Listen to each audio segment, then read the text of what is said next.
दीनदयाल उपाध्याय गोरखपुर विश्वविद्यालय के पंडित दीनदयाल उपाध्याय शोध पीठ में आपका स्वागत है। भारत के महान चिंतक एवं विचारक पंडित दीनदयाल उपाध्याय के विचारों पर विशेष व्याख्यान माला में आपका स्वागत है। इस व्याख्यान माला में मैं पंडित दीनदयाल उपाध्याय जी के राष्ट्र निर्माण में उनके योगदान के बारे में आपको जानकारी देने का प्रयास करूंगा। पंडित दीनदयाल उपाध्याय एक उच्च कोटि के चिंतक, विचारक और लेखक थे। दीनदयाल जी ने राज्य की उत्पत्ति, धर्म राज्य, प्रजातंत्र, समाजवाद, लोक कल्याणकारी राज्य, राष्ट्रवाद, संघात्मक बनाम एकात्मक राज्य पर अपने विचारों को अपनी पुस्तकों, लेखों और व्याख्यानों में प्रतिपादित करने का प्रयास किया है। पंडित दीनदयाल जी राष्ट्र को राजनीतिक नहीं बल्कि सांस्कृतिक इकाई के रूप में व्यक्त करते हैं, लेकिन राजनीतिक रूप से वे एक अखंड राष्ट्रीयता के प्रबल समर्थक थे। पंडित दीनदयाल जी जब राष्ट्र निर्माण की बात होती है तो हम देखते हैं कि जब भारत स्वतंत्र हुआ तो भारत के समक्ष तमाम तरह की आर्थिक, सामाजिक तथा राजनीतिक चुनौतियां थी, क्योंकि जब ब्रिटिश शासन भारत में स्थापित हुआ तो उसके द्वारा भारत का जो आर्थिक शोषण जिस प्रकार से किया गया, आर्थिक संसाधनों का जिस तरह से दुरुपयोग किया गया, उसकी वजह से भारत की आर्थिक स्थिति बहुत ही जर्जर हो चुकी थी। ऐसे में तत्कालीन समय में विश्व में दो प्रमुख विचारधाराएं स्थापित हो चुकी थी, जिसको हम पूंजीवाद और साम्यवादी विचारधारा के रूप में जानते हैं। वे पूंजीवाद तथा साम्यवाद दोनों की सशक्त आलोचना करते हैं। वे कहते हैं कि पूंजीवाद ने जहां मनुष्य को एक आर्थिक इकाई माना है, वहीं साम्यवाद ने व्यक्ति को एक राजनीतिक एवं कार्मिक इकाई के रूप में स्थापित करने का प्रयास किया है। वहीं पंडित दीनदयाल जी ने इससे अलग व्यक्ति से परिवार, परिवार से समाज, समाज से राष्ट्र और फिर मानवता को अपनाया। जिस समय पूरा विश्व पूंजीवाद और साम्यवाद की अच्छाइयों और बुराइयों में उलझा हुआ था, उसी समय पंडित दीनदयाल जी ने इन दोनों विचारधाराओं को नकारते हुए एकात्म मानववाद की अवधारणा दी। दरअसल एकात्म मानववाद भारतीय संस्कृति, विचार और दर्शन के बीच से ही उपजा है।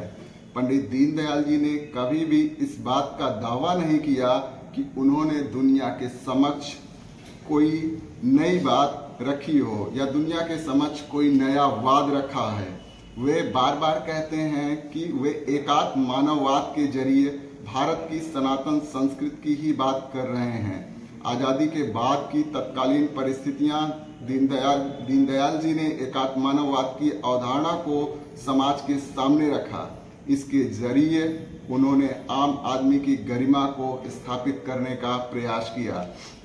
पंडित दीनदयाल जी अखंड भारत की संकल्पना प्रस्तुत करते हुए कहते हैं कि अखंड भारत देश की भौगोलिक एकता का ही परिचायक नहीं है, अपितु जीवन के भारतीय दृष्टिकोण का भी द्योतक है, जो कि अनेकता में एकता का दर्शन कराता है। अतः हमारे लिए अखंड भारत में कोई राजनीतिक नारा नहीं है, बल्कि यह तो हमारे संपूर्ण जीवन दर्शन का मूलाधार है। अखंड भारत की अवधारणा से संबंधित ऐतिहासिक, भौगोलिक एवं सांस्कृतिक पृष्ठभूमि के विश्लेषणार्थ पंडित दीनदयाल जी ने अखंड भारत क्यों नाम की पुस्तिका लिखी, जिसमें उन्होंने प्राचीन भारतीय साहित्य को संदर्भित करते हुए भारत में युगों से चली आई उस सांस्कृतिक एवं राजनीतिक परंपरा का उल्लेख किया, जो भौगोलिक भारत को एकात्म रूप से एक राष्ट्र के रूप में विकसित करने में समर्थ हुई थी। पंडित दीनदयाल जी का प्रजातंत्र पे भी एक अलग दृष्टिकोण था। प्रजातंत्र की अवधारणा को भी राष्ट्र निर्माण के लिए वे एक आवश्यक तथ्य के रूप में स्वीकार करते हैं।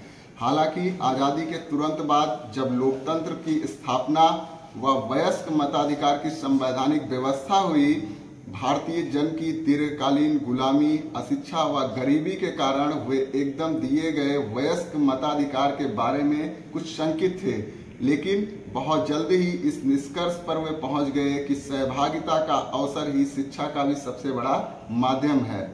पंडित दीनदयाल का मानना था कि लोकतंत्रात्मक प्रणाली भारत को पश्चिम की देन नहीं है। वे लिखते हैं कि प्राचीन कालीन भारत में ऋग्वैदिक या वैदिक सभा और समिति का गठन जनतंत्रीय आधार पर ही होता था।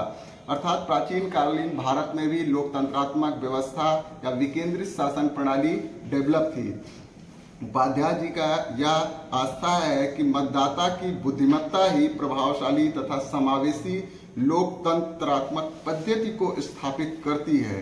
वे कहते हैं कि जनता जागरूक रहकर बुद्धिमत्ता के साथ हंस के समान नीरक्षीर विवेक का परिचय दे, जिससे देश के राजनीतिक दल के गलत दृष्टिकोण को सुधारा जा सके। इस हेतु पंडित दीनदयाल जी ने मतदाताओं को निम्न सुझाव दिए। जैसे उनका मानना था कि मतदाताओं को अपने मताधिकार का प्रयोग पार्टी के लिए ना कर सिद्धांत के लिए, व्यक्ति के लिए ना कर पार्टी के लिए, और धन के लिए ना कर एक व्यक्ति के लिए करना चाहिए। प्रचार का शिकार होकर किसी व्यक्ति को केवल इस आधार पर ही अपना मत दे आते हैं कि वह विजयी होने वाला है, ऐसा बिल्कुल भी नहीं करना चाहिए। मतदान का अधिकार आपके सद्विचार और आपके सद्विवेक की कसौटी है, अतः उस ओर से उदासीन ना हो और उसे बेचे नहीं। अपने मत का मूल्य आपको पता होना चाहिए। मतदान का अधिकार प्रत्येक नागरिक की स्वाधीनता का प्रतीक है और इस कारण एक लोकतंत्रवादी होने से आपको इसका उपयोग किसी के निर्देश पर ना करके स्वयं के सद्विवेक एवं अंतरात्मा की आवाज पर करना चाहिए। उनका मत था कि भारत की परिस्थिति में प्रजातंत्र की राष्ट्रीय एकता से गहरा संबंध है। यदि प्रजातंत्र समाप्त हो गया तो राष्ट्रीय एकता को भी नष्ट होते देर ना लगेगी। जो प्रजातंत्रीय पद्धति का अनुसरण करेंगे वे धीरे धीरे राष्ट्रवाद की ओर अग्रसर होते जाएंगे। चुनाव में जातिवाद व क्षेत्रवाद का सहारा लेने वाले भी जब चुनाव जीतकर सदन में आएंगे तो सबका साथ के लिए बिना अकेले नहीं बैठ सकेंगे। जैसे कि वर्तमान समय में हम देखते हैं कि आज की सरकार के द्वारा एक नारा दिया गया है, सबका साथ सबका विकास, तो वो उनकी अंत्योदय योजना के तहत ही हमें देखने को मिलता है।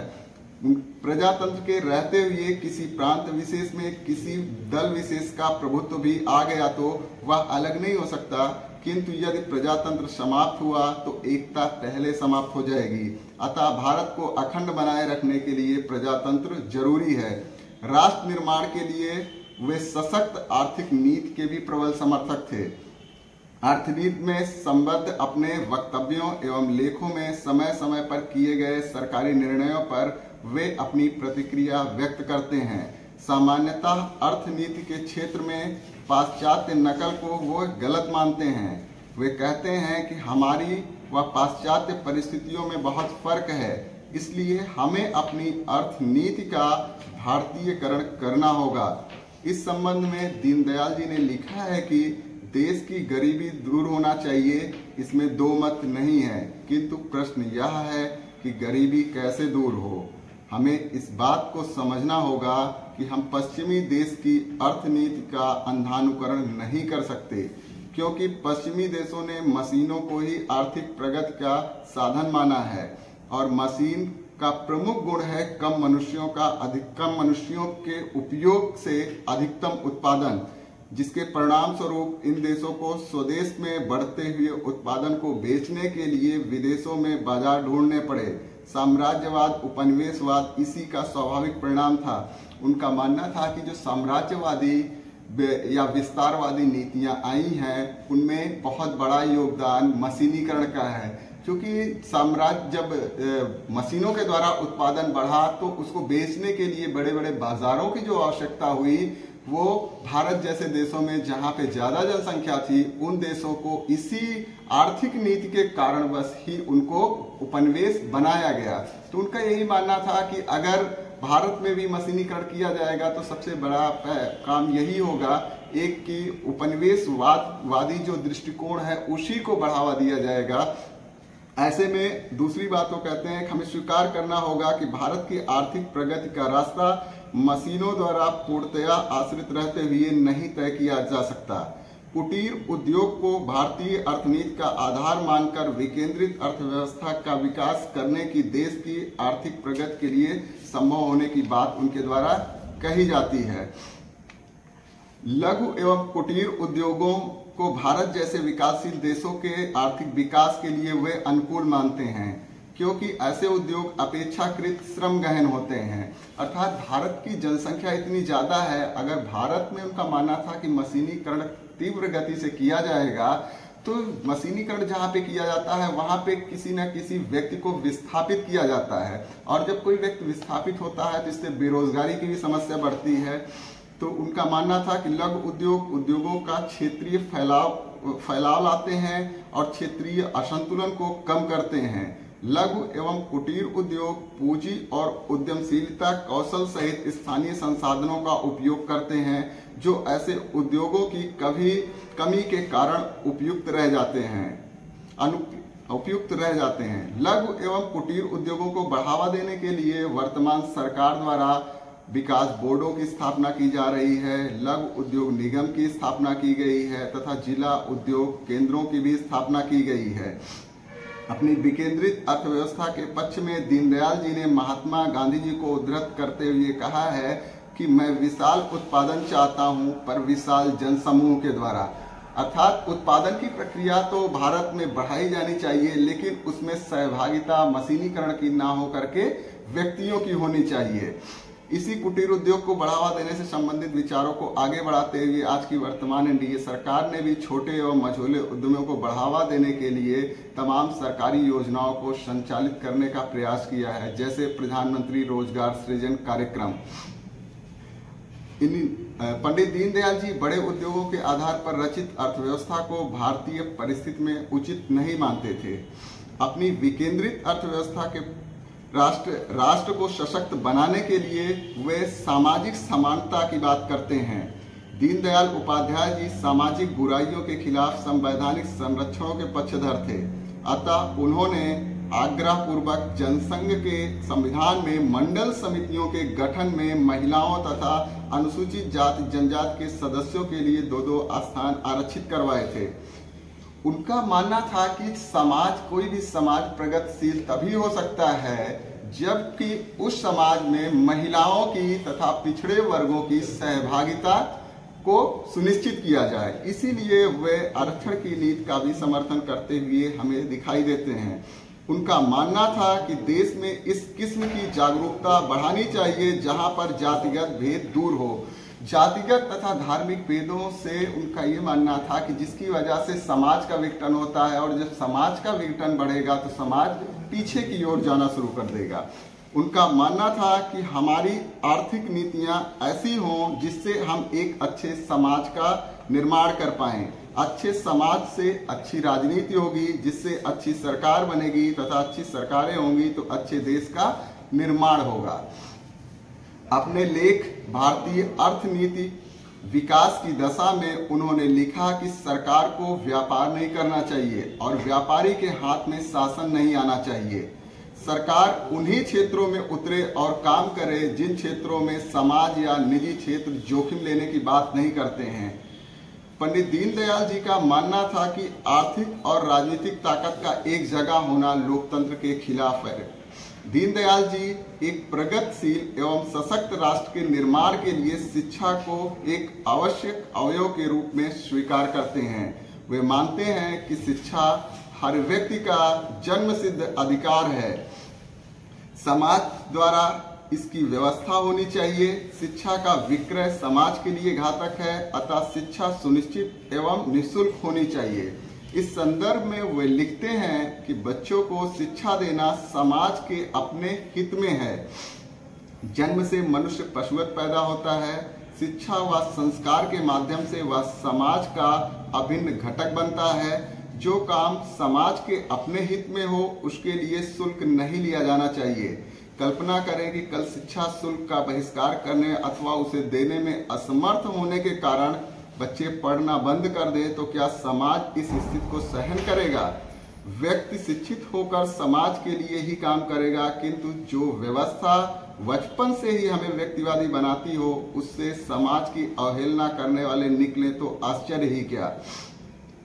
सन 1947 से पूर्व सभी देशी राज्यों में कहीं भी शिक्षा के लिए शुल्क नहीं लिया जाता था। भारत जब सन 1947 में आजाद हुआ तो तत्कालीन भारतीय सरकार के द्वारा भी निःशुल्क शिक्षा, प्राथमिक स्तर पे ही सही निःशुल्क शिक्षा की बात कही गई। धीरे धीरे जैसे जैसे भारत की आर्थिक स्थिति मजबूत होती गई, भारतीय सरकार के द्वारा तथा व्यक्तिगत प्रयासों के द्वारा भारतीय शिक्षा या शिक्षण संस्थाओं के क्षेत्र में तीव्र गति से निवेश भी किया गया और शिक्षा व्यवस्था जो सरकारीकरण किया भी गया उसमें बहुत कम शुल्क लिया गया या 8वीं तक निःशुल्क शिक्षा व्यवस्था आज भी भारत में संचालित की जा रही है।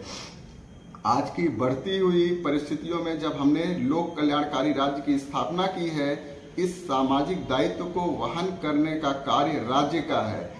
प्रजा को शिक्षा की उपेक्षा न करने देना, शिक्षा संबंधी कार्यों में उसकी सहायता करना, प्रत्येक स्थान पर विद्वान गुरुओं का प्राचुर्य रखना, देश काल निमित्तों को शिक्षा के अनुकूल बनाए रखना राज्य का परंपरागत कर्तव्य है। वो शिक्षा के द्वारा ही समाज को एक प्रगतिशीलता देने की बात करते हैं, क्योंकि जब समाज शिक्षित होगा और समाज शिक्षित होगा तो देश की प्रगति अपने आप होगी। शिक्षित समाज के द्वारा ही एक प्रगतिशील देश की कल्पना की जा सकती है। राज्य को शिक्षा के प्रति उत्तरदायी मानते हुए भी वे शिक्षा के सरकारीकरण के हमेशा से विरोधी रहे। उनका मानना था कि शिक्षा का व्यय राज्य के द्वारा होने के बावजूद भी उसका सरकारीकरण नहीं होना चाहिए। प्रत्येक क्षेत्र में शिक्षण संस्थाओं का प्रबंध करने के लिए शिक्षकों के स्वायत्त निकाय होने चाहिए। सरकारी और गैर सरकारी शिक्षण संस्थाओं का भेद समाप्त कर देना चाहिए। शिक्षा समाज में भेद निर्माण करने वाली ना होकर एकात्म भाव निर्माण करने वाली हो।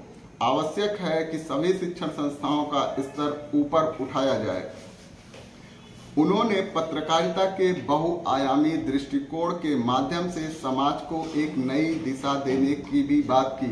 उनका मानना था कि पत्रकारिता समाज का मार्गदर्शन करे तथा नए राष्ट्र के निर्माण में अपनी उपयोगिता को सुनिश्चित करे।